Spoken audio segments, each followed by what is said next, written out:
À l'OL, les soirs de défaite, les journalistes ont depuis des décennies l'habitude de voir débarquer Jean-Michel Aulas en zone mixte pour désamorcer la crise. Toujours convalescent après une nouvelle opération, le Big Boss n'était pas à Dessine jeudi soir lors de la sortie de route face au CSKA à Moscou, 2-3.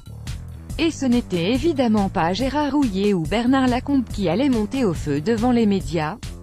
Le premier ne parle jamais aux suiveurs lyonnais depuis sa promotion comme patron du football Aulas en 2016, le second se contente désormais de rares sorties dans laquelle il ressasse ses glorieux souvenirs.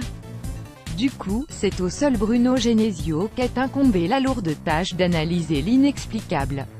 Avouant sans détour dès sa première réponse sa honte, le technicien est apparu terriblement marqué. Sans se déresponsabiliser, l'entraîneur a stigmatisé l'attitude inadmissible de certains de ses joueurs. L'égoïsme de Mariano était une fois de plus au cœur des débats. Dans le vestiaire, l'avant-centre n'a pas beaucoup de soutien et son oubli de servir Memphis n'a pas fait monter sa cote. Dans les tribunes, des slogans « Genesio démission » ont pour la première fois été scandés dans les deux virages même si l'assourdissante sono du stade a été lancée dès le coup de sifflet final pour masquer cette vague de contestation.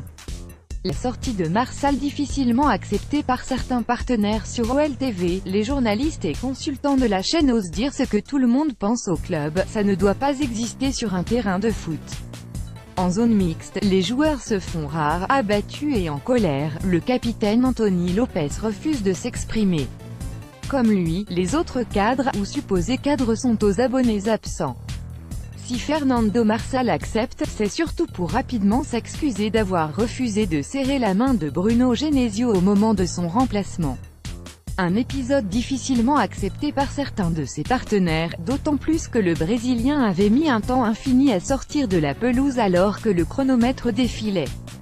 Pour les joueurs formés au club, disputer une finale de Coupe d'Europe à domicile s'apparentait à une chance inouïe. Après eux, les recrues n'avaient pas assez pris conscience de cette opportunité unique. Vidéo. En cas de défaite au Vélodrome, la situation de Genesio deviendra intenable. Le lendemain matin, le club est en ébullition. À tous les étages ou presque, le programme de la journée est chamboulé. Dans les bureaux, les réunions s'enchaînent. Initialement ouvert au public, l'entraînement est finalement à huis clos. Le service de sécurité est renforcé. Prévu en début d'après-midi, la conférence de presse est décalée. Arrivé au club en fin de matinée, Jean-Michel Aulas déjeune dans la brasserie Bocuse du stade avec Bruno Genesio. Le directeur général adjoint juridique, Vincent Ponceau, est également présent.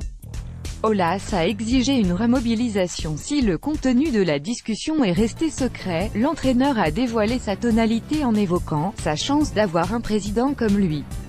Venu rencontrer ses joueurs au centre d'entraînement, Jean-Michel Aulas laisse transparaître sa profonde déception. Après les avoir placés face à leurs responsabilités, le patron exige une remobilisation générale avant le choc à Marseille. Reparti en taxi sans souhaiter s'exprimer en conférence de presse, JMA répondra finalement à nos questions, à la veille du choc, rappelant que la question du changement d'entraîneur n'était pas tabou, alors qu'il avait défendu bec et ongle son organisation, son entraîneur et son bilan, sur Twitter. Parti au vert, sans Marsal, sanctionné, dans la région marseillaise dès le samedi après-midi, les joueurs savent pertinemment qu'ils n'ont plus qu'une infime chance de sauver leur saison. Elle passe impérativement par une victoire à Marseille. Vidéo. L'OM, l'antidépresseur idéal pour un Noël en crise.